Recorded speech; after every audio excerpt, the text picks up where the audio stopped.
Hi, everybody. I'm Sharl Azar. I'm the medical director of the adult sickle cell program at Mass General in Boston. It's really, really great to be with all of you guys. I'm glad that Dr. Bohl got to go first because, well, we know a heck of a lot about how to be able to try to screen against neurologic complications of sickle cell disease in kids.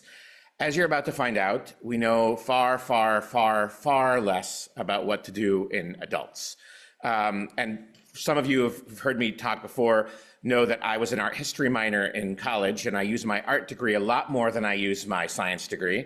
And so I start with this piece of art, and some of you may recognize that this is a painting by an artist called Jackson Pollock.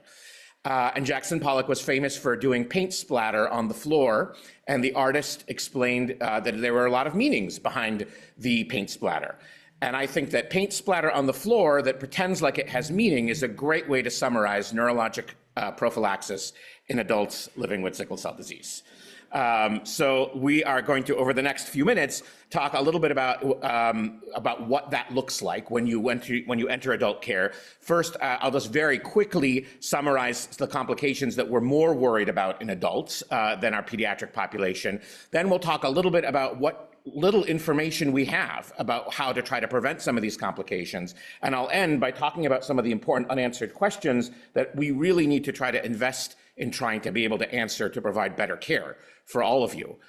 So I'm not going to belabor this because my two colleagues that came before me have already talked about this, but the complications that we're really worried about when you enter adulthood are ischemic stroke. This is where, as my colleagues mentioned to you before, the red blood cells are sickling in your blood vessels, they're depriving the brain of oxygen, and as one of my colleagues mentioned to you before, a quarter of our patients are going to have this happen to them before they're 45 years old. And oftentimes this happens in adulthood. So I, as an adult provider, am seeing this manifest when I'm taking care of my patients.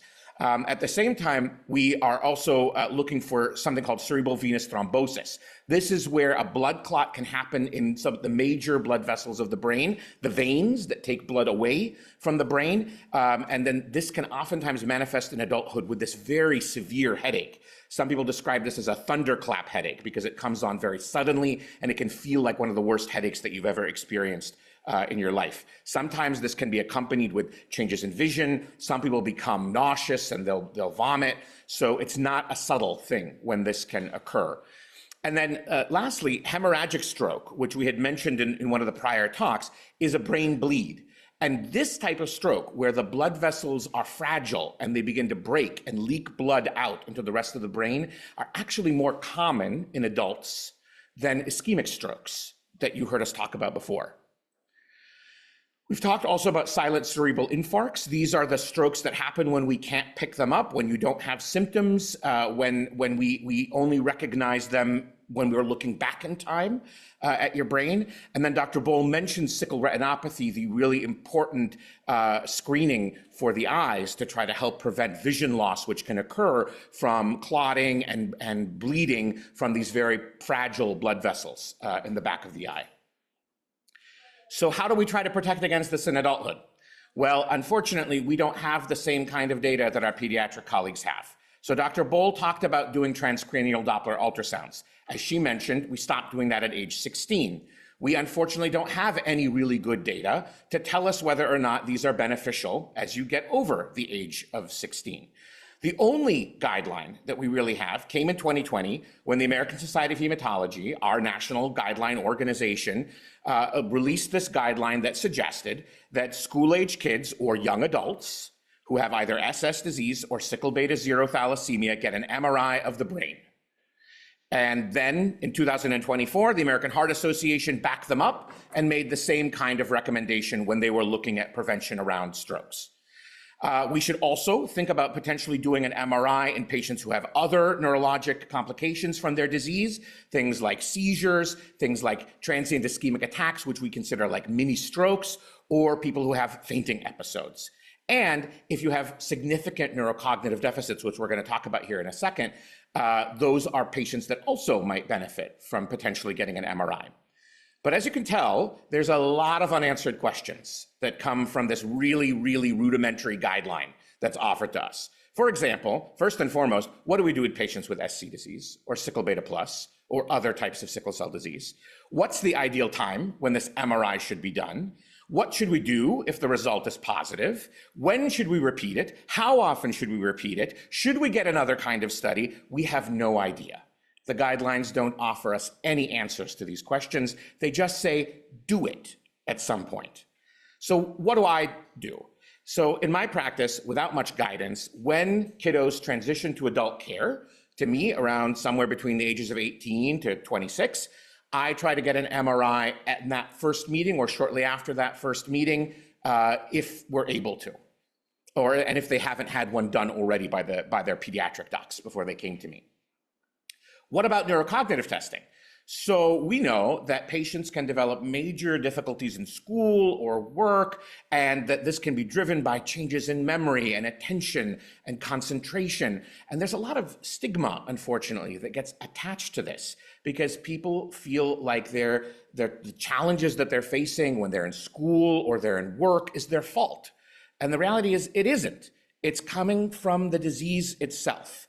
And several studies have been done to show that warriors with sickle cell disease face a lot of these challenges when they go into school and work. It's a lot harder to pick this up when they enter adult care, because when kiddos are in school, their teacher might pick up changes, or you as parents might pick up changes if they're coming home and they're struggling with their homework, or they're talking about challenges that they're having in the classroom. When warriors enter adulthood, it's harder to pick that up, because we don't have people looking after them that same way. And we have to ask our warriors to try to recognize it in themselves. And on our end, as providers, it's important for us to be able to ask these questions. There are no good screeners that we have available in our clinic, but there was one screening tool called the RUDAS screen that has been tested in patients, in adults with sickle cell disease.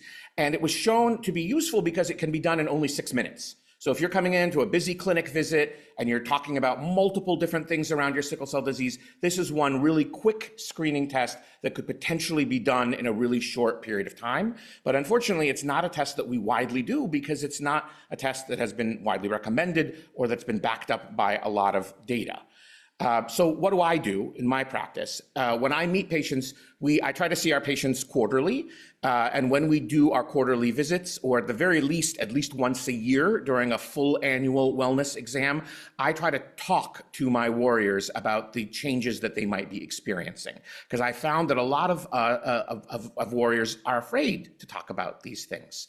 So I ask about, have there been changes in your memory? Have you had difficulties focusing at work or focusing in college? Are there changes in your attention? Do you have difficulties reading a book? Do you have difficulties watching TV or getting through a movie?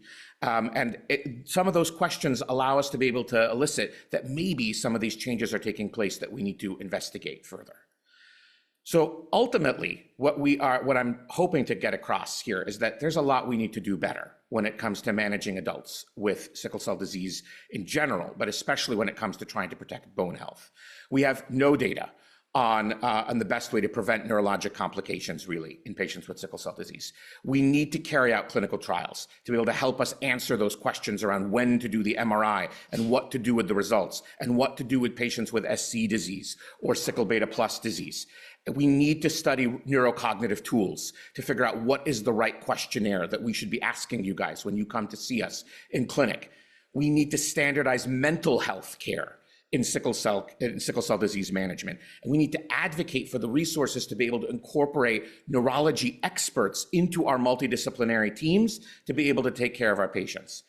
And lastly, we have to try to wipe away the stigma that comes from silent cerebral infarcts so that you all are not worried about coming to your doctor and talking about it, and we can ask more readily about it and catch these things early on.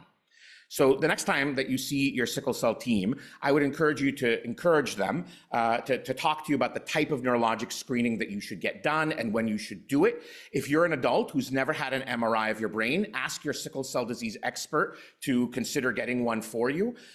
Tell your team about any problems that you're facing with memory and attention and concentration. If they don't ask you, talk to them about it. And if you're having trouble at work or at school, those are all things we want to hear about as well. And we especially want to hear if you're having changes in vision or strength or weaknesses, or if you're having more frequent or unusual headaches. And I'll end there.